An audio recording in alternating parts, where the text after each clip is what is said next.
안녕하세요. 이것이 신앙 고백이다 시리즈 7권 중 세 번째 책 하이델베르그 교리 문답서 제6주일의 제18문의 세 번째 시간입니다. 지난번에도 우리가 복습을 했습니다만은 여기에 6주일인데 1주일, 2주일, 3주일, 4주일, 5주일을 우리가 반복해서 한번 하도록 하겠습니다. 첫 번째 주일에서 여러분 기억나시죠? 참된 위로입니다.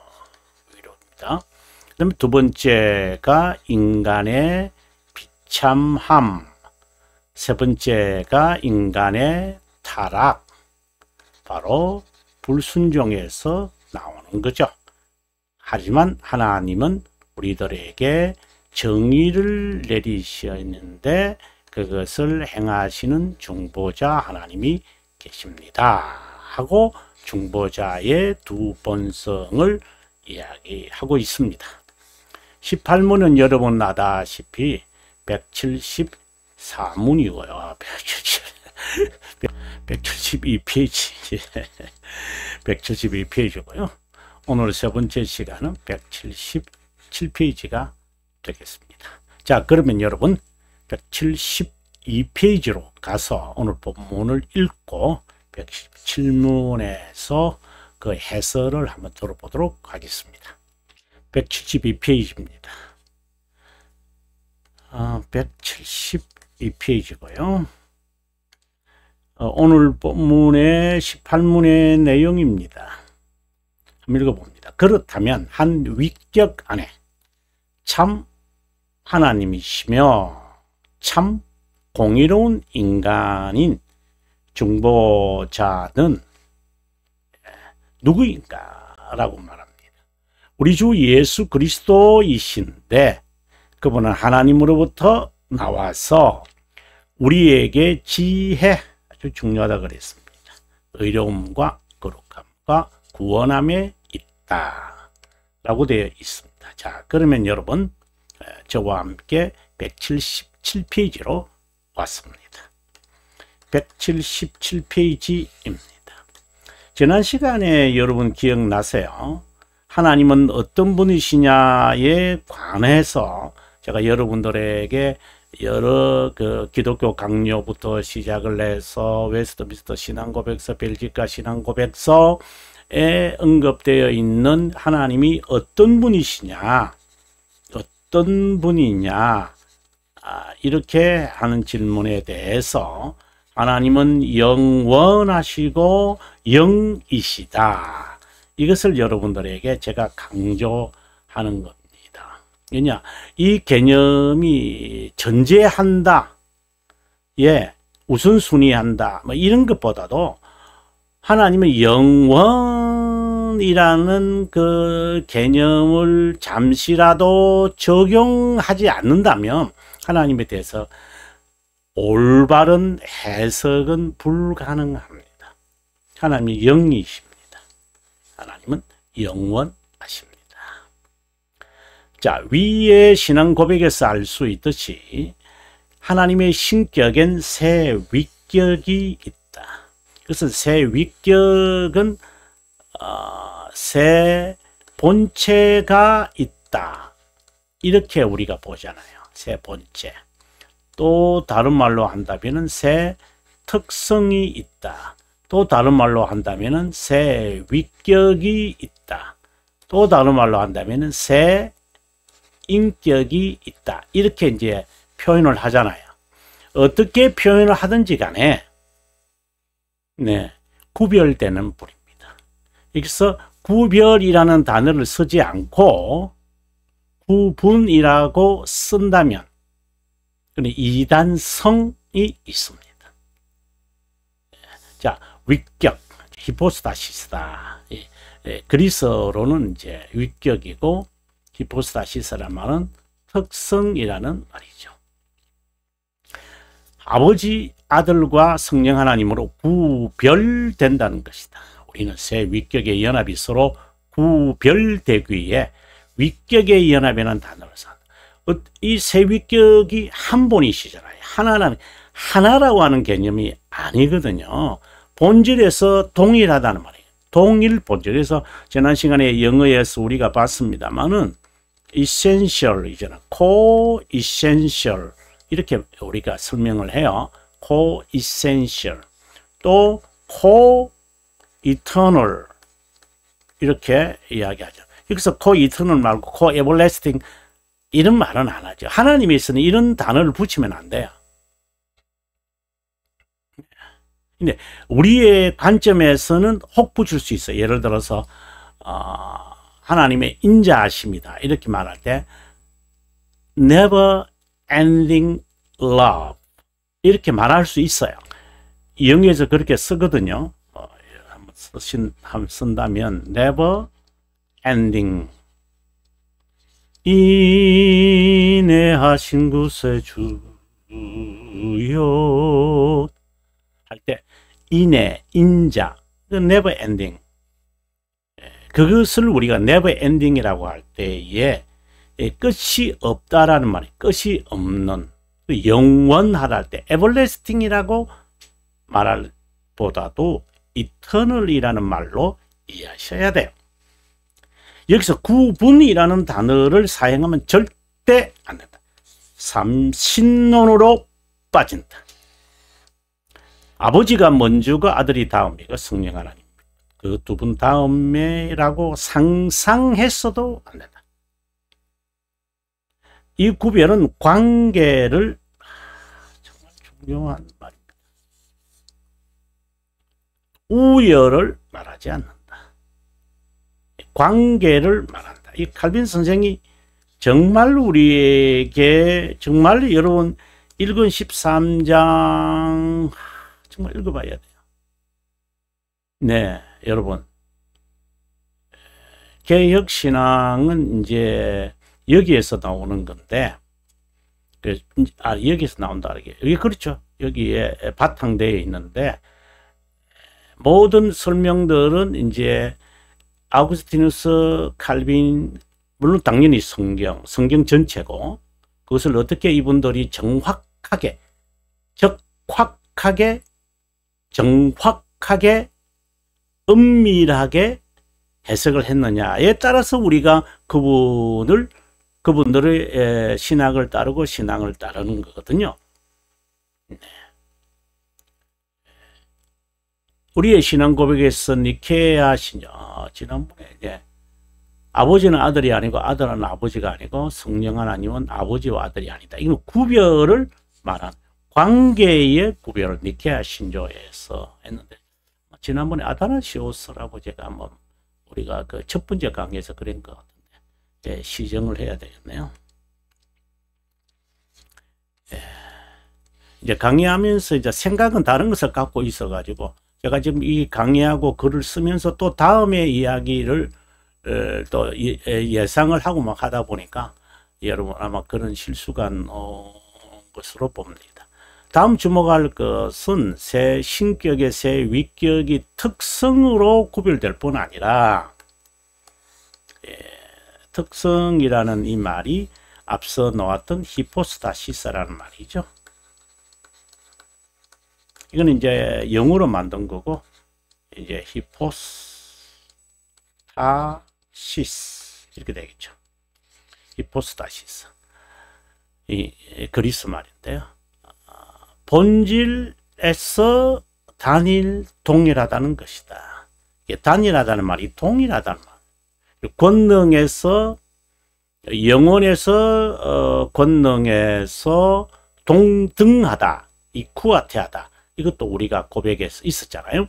한 본질의 새 위격 또는 본체이신 하나님이다. 새 본체이지 새 본질이 아니다.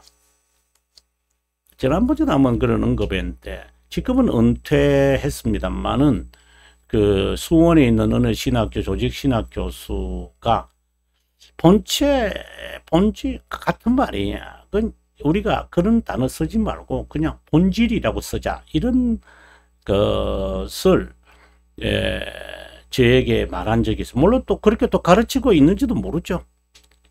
사석에서 그렇게 말했으니까 정말 잘못된 이야기입니다.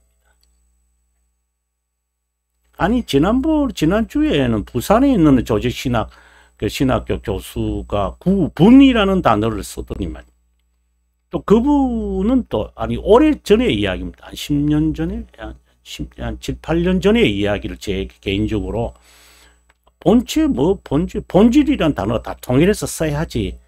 사람들이 다 헷갈리잖아. 정말 그 후로 그분과 상종하지 않았습니다. 아, 이 사람 대단히 위험한 사람이구나. 아니, 본질과 본체가 다르다. 제가 번역했던 그 헤레시즈라는 단어 책이 있잖아요. 헤레시즈. 그 이단과 정통이라는 이 책이거든요. 정말 이 해럴드 브라운이 정확하게 뭐 이단에 대해서 가장 2000년 동안 포괄적으로 설명한 사람은 세상 이 한 분밖에 없죠. 제가 잘 번역을 했다는 게 아니라 이 책이 정말 유일한 책이에요. 실제로 유일한 책. 역사적으로 전체를 정말 파헤치는 탁월한 그 통찰력이 있으신 분이세요.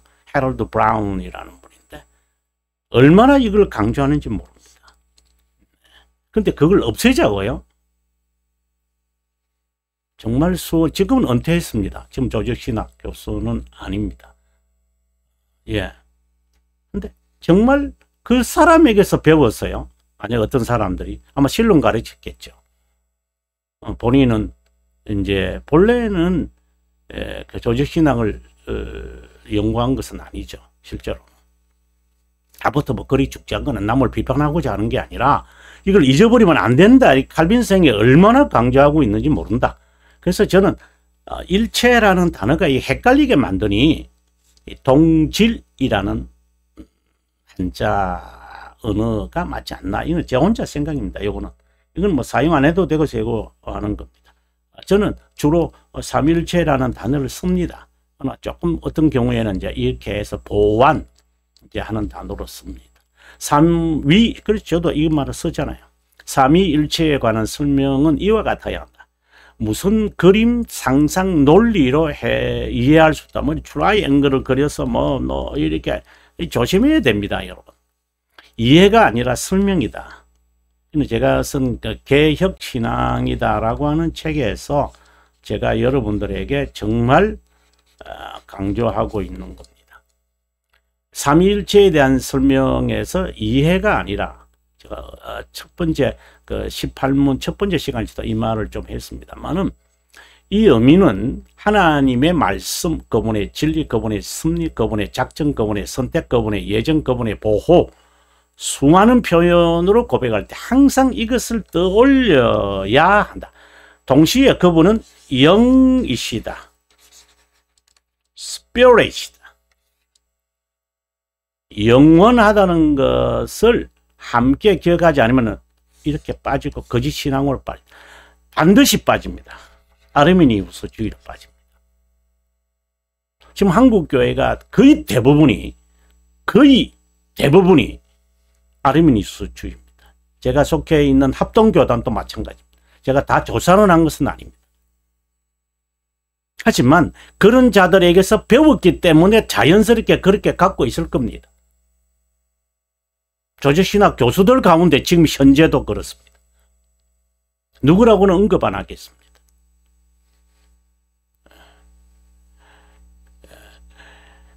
하나님의 영, 하나님의 영원에 대한 이 개념이 칼빈 선생이 우리에게 확고하게 이야기합니다. 그것이 또 우리의 신앙의 고백입니다. 하나님은 영이시며 하나님은 영원하다. 존재에서 영원하다. 무한하다. 전능하다. 전지하다. 불변하다. 그리고 영이시다. 이제 이런 말. 영적 존재로서 존재에서 영원, 불변, 무한, 편만, 전능, 존재하시다. 이제 이렇게 고백이 되어집니다. 만약에 이것을 모든 신앙의 고백이나 성경을 해석할 때 적용을 안 한다면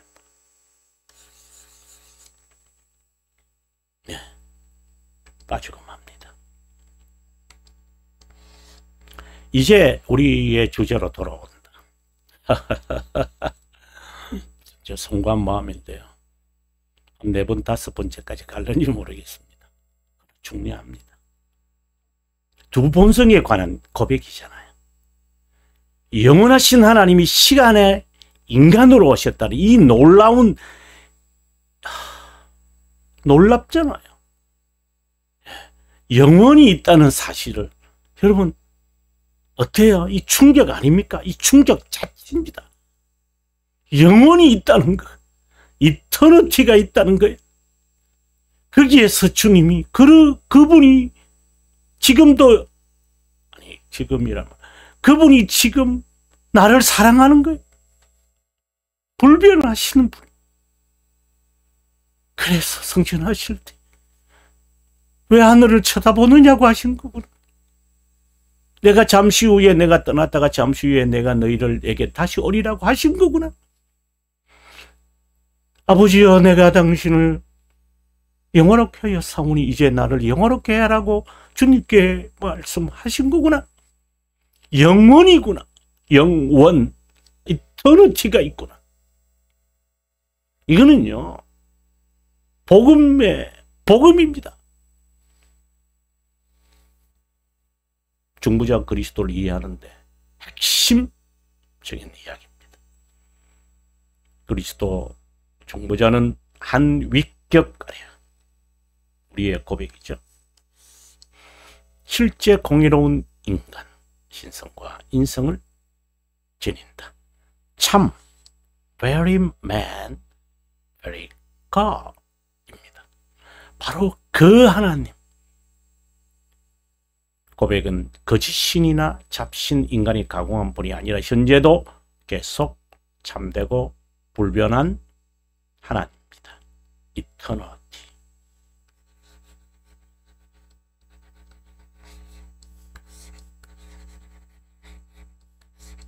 예정이든 작정이든 섭리든 성령의 중생케 하심이든 죄들을 용서하심이든 칭이든 우리를 견인케 하시든 그 하나님의 측면에서는 모두 이터너티라는 말로 항상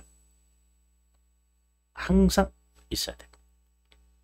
본질에서 동일하다. 삼일체 하나님 중 제2위격으로 동일 본질, 본질에서 동일하다는 뜻이다. 이 말이. 참이라는 형용사를 사용한 이유는 일반 신이라 불리우는 것이 저급한 신이기에 시간에서 비로소 신격에 가입하거나 신성에 지니게 됐다는 헛된 생각을 내려놓아야 하기 때문에, 그래서 우리는 그분이 참 하나님과 참 인간이라고 고백한다. 우리는 구속자, 중보자 또는 그리스도를 참 인간으로만 여긴다거나 참 하나님으로만 여길 수도 안 된다. 그는 구속자 하나님에 대한 개념입니다. 입문이죠. 인트로덕션입니다. 참 하나님인 동시에 참 인간. 온전한 하나님이시면서 온전한 인간. 죄가 없으신 아담 시대의 창조 때의 인간이 예수님이 부활하신 인간의 모습이고 외모를 말하는 게 아니고 그 상태고, 또 우리가 부활한 상태가 아닙니다. 그렇지 않습니다. 다릅니다. 인간 측면에서 볼 땐 참 하나님으로만 보이지만, 그렇겠죠? 하나님 측면에서 볼 땐 참 하나님과 참 인간이다. 그렇다고 반신, 반인 하면 안 된다. 신성과 인성을 지배한다고 생각해서도 안 된다. 이렇게 생각하면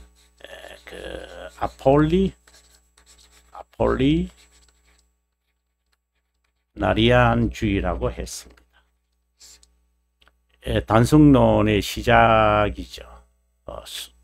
라우디게아 교회의 감독이죠. 성경에 나오는 라우디게아예요. 위격의 연합이라는 의미를 떠올리기 바랍니다. 여러분 꼭 찾으셔야 됩니다. 이거 이건 14장 두 본성에 관한 이야기거든요. 그리고 벨지카 19항 예, 두 본성에 관한 이야기죠. 그리고 하이델베르그 48, 80문 우리 중보자는 실제 인간 아니 참으로 공의로운 분이다. 그리스도의 참 인성에 대한 고백이다. 그분은 마리아의 본질을 지녔는데 여기서 본질은 인성을 말하는 거죠. 인간의 일반적인 허약함을 지녔다는 것이다. 근데 이게 죄를 짓는 것은 아니에요. 죄가 세상에 들어오기 전 아담과 하와의 것도 아니에요. 그 상태도 아니에요. 예수님의 부활하신 상태가 이제 그런 상태가 아니라 이 말이고요. 예수님이 오셨을 때는 허약함을 지닌 상태예요. 마리아가 가지고 있는 육체적 허약함, 피곤, 아픔, 배고픔, 고통, 슬픔 이런 그것을 보통 우리가 뭐 지정의를 지니신 인격을 지니신 분이다 이렇게 말하는데 그건 틀린 말이에요.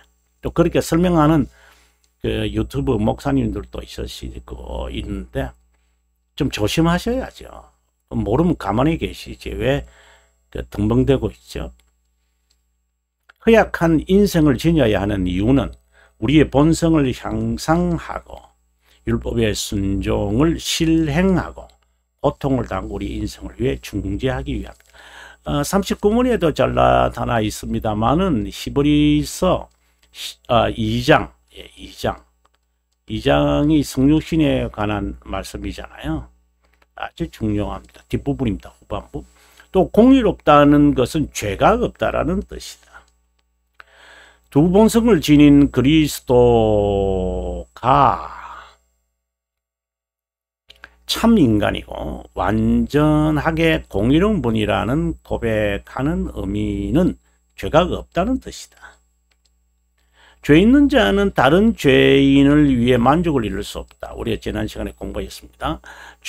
여기 16문에서 공부했습니다. 죄가 없다는 뜻을 공의롭다고 표현한다.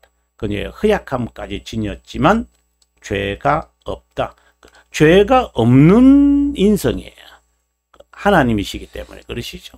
그래서 우리가 죄에서 이제 많은 죄들이 이제 지어지잖아요. 그렇지 않다 이 말입니다. 이것은 그분이 신성을 지녔다. 그럼 여러분 죄가 없는 상태에서 그러면 신성의 인성을 그 허약한 인성을 이렇게 지배하고 이제 그렇게 생각하면 안 돼요. 그 의미는 죄 없는 인성을 취했다라는 것은 신성을 그러면 신성과 인성의 관계가 뭐지? 그럼 그것은 우리가 다음 시간에 봐야만 해요. 네. 그게 이제 위격적 연합이라는 용어로 이제 쓰는데 그 위격적 연합이 세 위격의 연합이죠. 이게 삼위일체에 설명할 때. 근데 신성과 인성도 위격의 연합이에요.